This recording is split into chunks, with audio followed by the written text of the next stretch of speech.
You on? Good morning, everybody.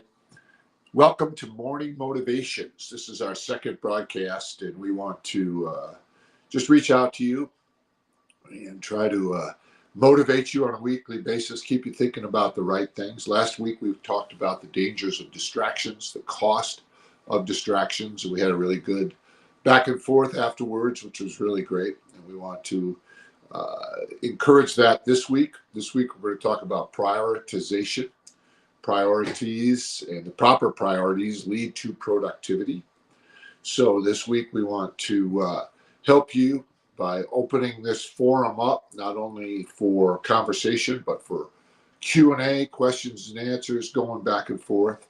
I always like to work with people around their priorities, around what they think is important, about what they're working on. I've spent my whole life traveling across the nation and even internationally to just communicate with people and to help them with their vision, with their purpose, with their calling. And so we always have to start out with priorities. We have to get them looking forward. I have to look forward myself. We have to get them looking at whatever their obstacle is, and then focusing on what I call the next smallest doable step. And then in order to keep them looking forward, rather than focusing on all the negatives, I get them being thankful. And then I ask them to visualize in a simple way, but a detailed way, what a miracle would look like, or the end result would look like from the beginning of what they're doing. So prioritizing begins with, sometimes we take a little bit of an inventory. We look back a little bit, how our last year has gone, how our last month has gone, how our last week has gone, how we spent our time, how we spent our money. And then I always ask people to do a little inventory about how they have felt about all that, how they feel about how they spent their time, how do they feel about how they spent their money, how do they feel about how they've even done that inventory. It's important that you're aware of your time, your money, and your emotions. So as I always work on these prioritizations, proper prioritizations will lead to productivity. So I've already given you a couple of grids here. I call it the 5 questions. What would you do if you knew you would succeed is my first question.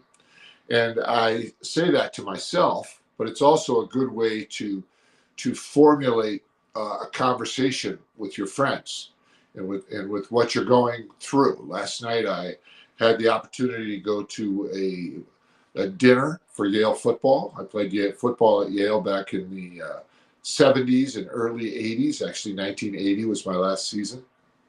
And a lot of the teams that have come, and how, it's 43 years since I played that year.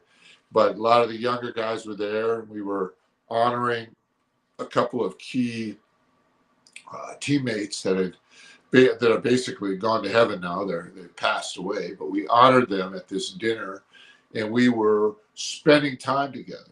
But a lot of our conversations were around motivational one-liners that came from friends that helped us to make quality life choices.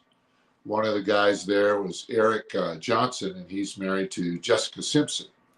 And Eric played for the San Francisco 49ers, but he talked about one of the honorees, Pete Mazza, and he was saying how Pete helped him to make the decisions that led him to train and to improve himself to the point where he could be a quality NFL player. And he ended up leading even the San Francisco 49ers in receptions one year and had a great career in the NFL. Other people were talking about their key friendships, their key relationships, and their key conversations that they had with their friends and how they helped them to prioritize.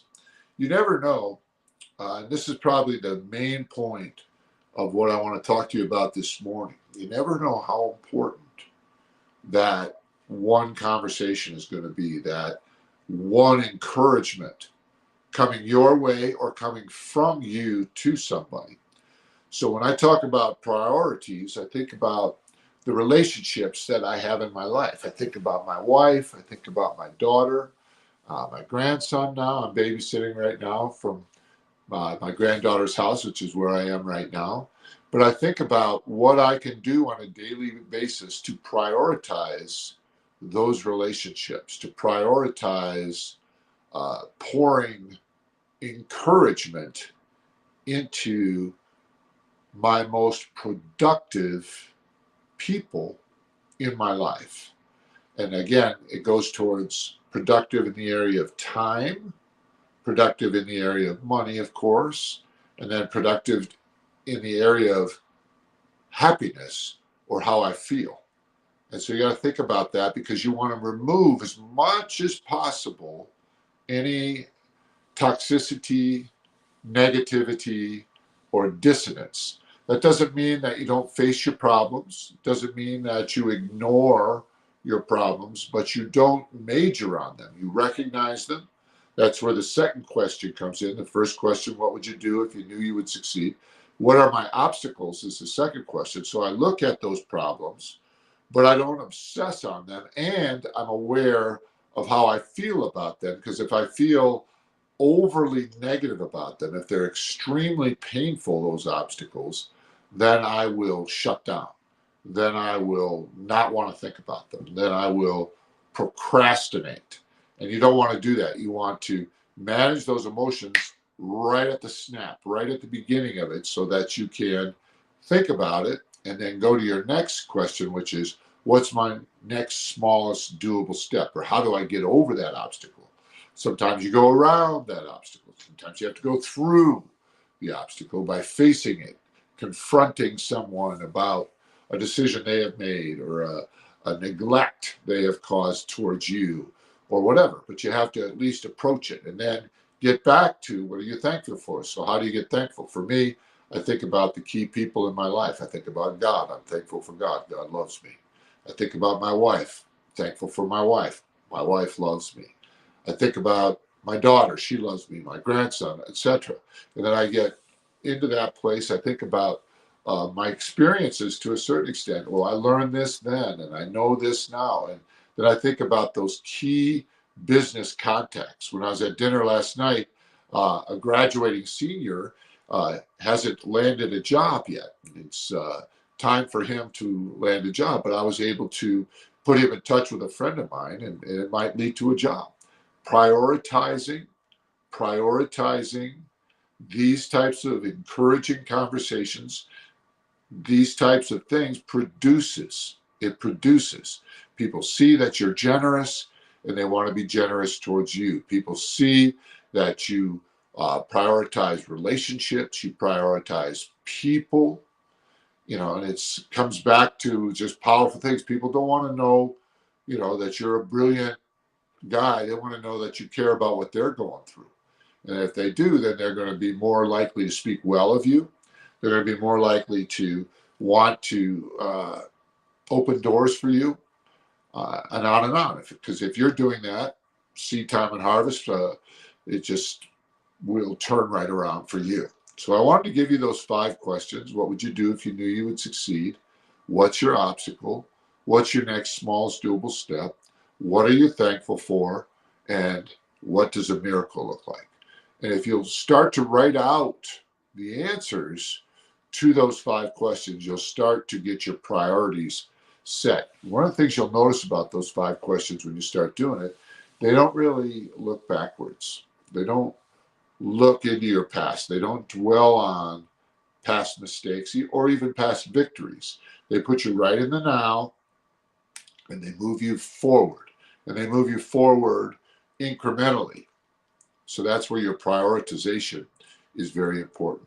One of the conversations I overheard last night, or I was part of, was the conversation between Eric Johnson and his good friend, best friend, Pete Mazza, who's gone home to be with the Lord. But they talked about getting incrementally better or stronger or smarter each day. Getting incrementally better, stronger, or smarter each day. So Pete, at the end of the day, would do 100 push-ups and 100 sit-ups before he'd go to sleep. And Eric would try to keep up with them and do that.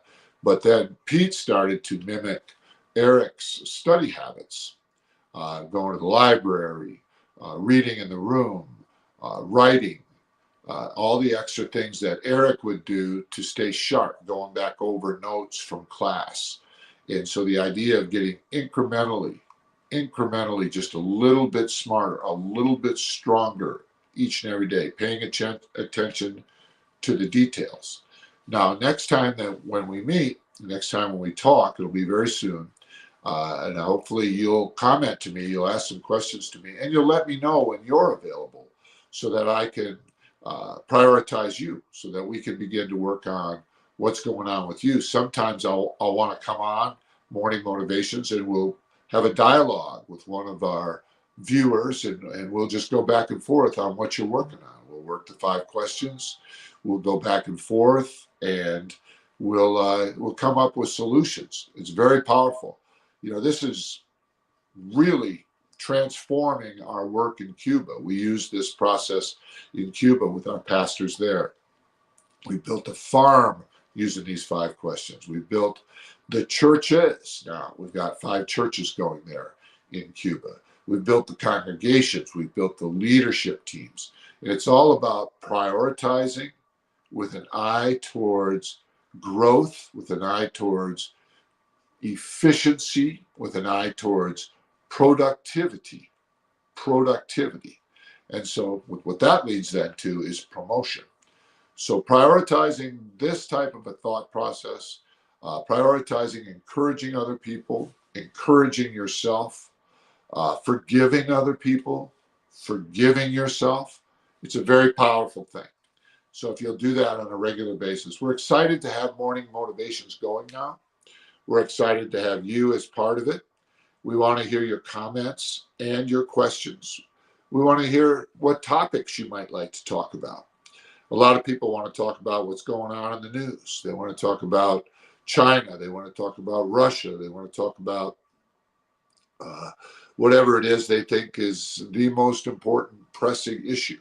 But I want to warn you about that from a perspective of distractions on one side, and also from the perspective of priorities. Don't let the media dictate your daily regimen. You have to have a personal daily regimen that doesn't include all the things that you can't really directly affect. So you want to have a daily regimen that hits your spiritual life. So you want to have quiet time. You want to have prayer time. You want to have a daily regimen where you make improvement physically every day. You want to be drinking good water.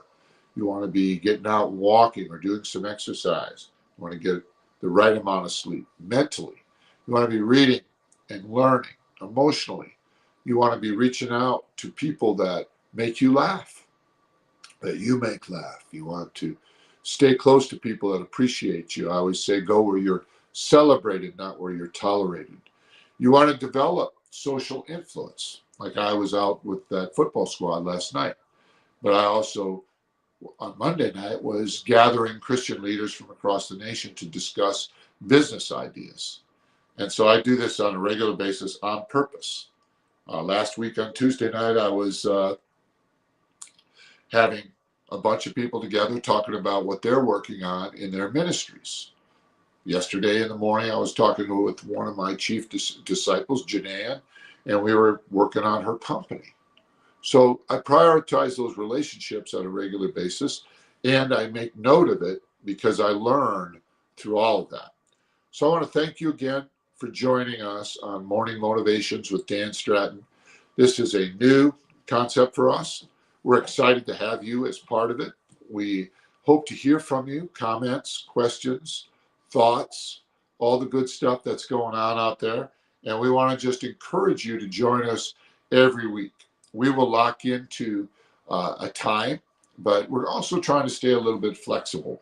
So bear with us. Let us know what times are good for you so that we can include you. And if you have questions, seriously, I will prioritize you. I will prioritize your question. So let me remind you as a little bit of a review. There's danger in distraction, so don't allow yourself to be distracted and begin to prioritize the people you love. That's my dog in the background. I'm sorry about that. God bless you. We'll talk to you in the very, very, very near future.